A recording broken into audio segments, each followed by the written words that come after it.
Сіздердің назарларыңызға сапа жүйесі пәнінен 5-ші практикалық сабақ тақырыбы сапа менеджменті жүйесін әзірлеу және ендіру сабағын ұсынамын. Сапа менеджмент жүйесі дегеніміз бұл көбінесе ұйым сапа менеджмент жүйесін әзірлеуі, құжаттауы, енгізуі, жұмысшы жағдайда ұстауы және осы стандарттардың талаптарына сәйкес оның нәтижелігін ұдайы жақсартып отыруы қажет. Сапа менеджмент жүйесі көбіне халықаралық ISO 9000 сериялы стандарттарға сүйеніп жасалынады. Енді ұйым сапа менеджмент жүйесіне қажетті процестерді және олардың барлық ұйымда қолданылуын анықтауы керек. Осы процестердің тізбектілігін және өзара әрекетін бекітуі қажет. Жұмыстың, сондай-ақ процестің тиімділігін арттыруға қажетті критериялар мен әдістерді анықтауы қажет. Жұмыстарды демеу және осы процестерді бақылау үшін қажетті ресурстармен ақпараттармен қамтамасыз ету керек, яғни адами ресурс және басқа да ресурстармен. Осы процестерді бақылауды, өлшеуді және талдауды жүйелі түрде жүргізіп отыруы қажет. Жоспарланған нәтижелерге жету және осы процестерді ұдайы жұмысшы қалыпта ұстап отыру арқылы жақсарту іс-шараларын қабылдап отыруы қажет. Тұтынушыға қарай бейімделу бұл сапа менеджмент жүйесіндегі 7 принциптің негізгі принциптерінің бірі. Жоғары басшылық тұтынушының қанағаттандырылуын көтеру мақсатында тұтынушылар талаптарының бекітілуін және орындалуын қамтамасыз етуі қажет. Себебі қазір нарықтық заманда тұтынушы негізгі фактор болып есептеледі. Жобалау, жоспарлау және әзірлеу, сатып алу. Ұйым өнімді жобалау мен әзірлеуді, жоспарлауды және басқаруы қажет, үнемі. Жобалау мен әзірлеуді, жоспарлауды ұйым, жобалау мен әзірлеу кезеңдері. Бұл процесті көбінесе ұйым басшысының құзыреттілігінде. Одан кейін сапа бойынша маманның құзыреттілігіне кіреді. Жобалау мен әзірлеудің әрбір кезеңіне сәйкестенген талдауды, верификация мен валидауды жүргізіп отыру керек, сол бойынша талдау жүргізу керек. Жобалау мен әзірлеу саласында жауаптылық пен өкілеттілікті бекіту керек, яғни сапаға жауапты маман. Жобалау мен әзірлеуге жататын кіріс деректер.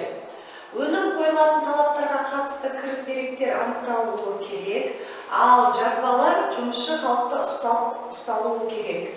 Демек, барлық құжаттар ұйымның кез келген қызметкерлердің танысуын қамтамасыз ету керек. Бұл деректер атқарымдылық пен пайдалану талаптарынан тұрады, жақын келетін заңнамалық пен регламенттейтін талаптардан тұрады, қолданылатын алдыңғы сондай-ақ жобалардан алынған ақпараттан тұрады, жобалау мен әзірлеу үшін маңызды басқа да талаптардан тұруы керек. Яғни осы талаптарды ұйымның әрбір қызметкеріне уақытылы таныстырып отыру керек. Мұндай кіріс деректер барабарлығына байланысты үнемі талдау жұмыс жүргізілуі керек. Талдаулар толық, екі-үшті емес және қарама-қайшы емес болулары керек. Жобалау мен әзірлеудің шығыс деректері жобалау мен әзірлеу тәртібінің деректеріне қатысты верификация жүргізеді және осыған байланысты арнайы нысандарды бекітіледі. Жобалау мен әзірлеудің енді шығыс деректері. Жобалау мен әзірлеудің кіріс деректеріне жауап беретін тұлғалар жатады. Сатып алу, өндіру, қызмет көрсету жөніндегі сәйкес ақпараттармен қамтамасыз етілу жатады, яғни сырттан, интернеттен да басқа жақтан ақпараттарды жинау. Өнімді қабылдау критериясынан немесе оларға сілтемелерден тұруы, өнімнің қауіпсіздігі мен дұрыс пайдалану үшін қажет негіздемелерді анықтауы қажет. Жоба мен әзірленуге талдау жүргізу керек. Яғни ол дегеніміз жақын кезеңдерде жоспарлы шараға сәйкес жоба әзірлену керек. Яғни ол жобалау мен әзірлеудің талаптарға жауап бере алу мүмкіндіктерін қадағалау керек. Яғни бағалау арқылы қандай да болмасын қиыншылықтарды анықтау және қажет әрекеттер жөнінде ұсыныстар жасау қажет. Енді жобамен әзірленімді верификациялау дегеніміз, жобалау мен әзірлеуді, шығыс деректерді жобалау мен әзірлеудің кіріс деректерінің талаптарына жауап беретіндей көз жеткізу үшін жоспарды шараларға сәйкес верификация жүзеге асырылады. Верификация нәтижелерін және барлық қажетті әрекеттерін жазбаларын жұмысшы қалыпта ұстау керек. Яғни ол құжат барлық қызметкерлерге бірдей таныстырылуы қажет. Жоба мен әзірленімдерді валидтеу.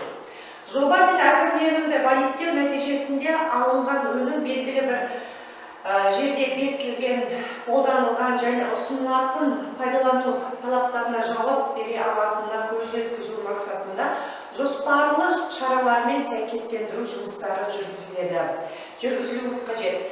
Мақсатқа сай валидтеу өнімді жеткізу немесе жүзеге асырғанға дейін анықталуы қажет. Валидтеу нәтижелерінің және барлық қажетті әрекеттерінің жазбалары да жұмысшы қалыпта ұстап отыру керек.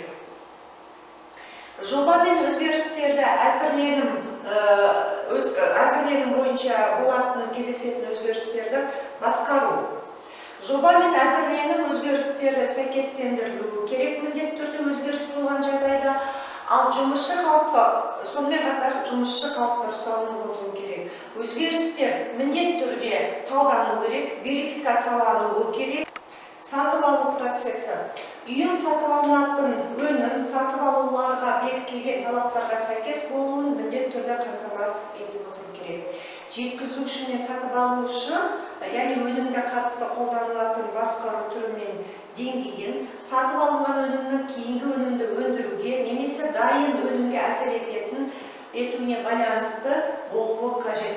Үйім сатып алынған өнімнің сатып алуларға бекітілген талаптарға сәйкестігін қамтамасыз ету үшін бақылауды және бағалауды жүзеге асырып отыруы қажет. Өндіріс және қызмет көрсету. Өндіріс және қызмет көрсетуді басқару. Үйім өндірісті және қызмет көрсетуді басқару жағдайында ұстауды жоспарлау және қамтамасыз ету жұмыстарын жүргізіп отыру керек.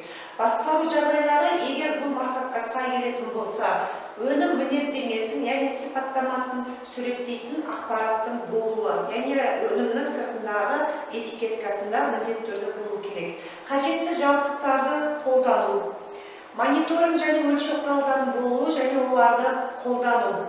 Мониторинг және өлшеуді орындау. Яғни белгілі бір уақытта өлшеу жұмыстарын жүргізіп отыру. Шығаруды, жеткізуді және өнімді жеткізгеннен кейінгі әрекеттерді жүзеге асыру. Өндіру және қызмет көрсету процестерін валидтеу, яғни қызмет көрсету саласындағы валидтеу.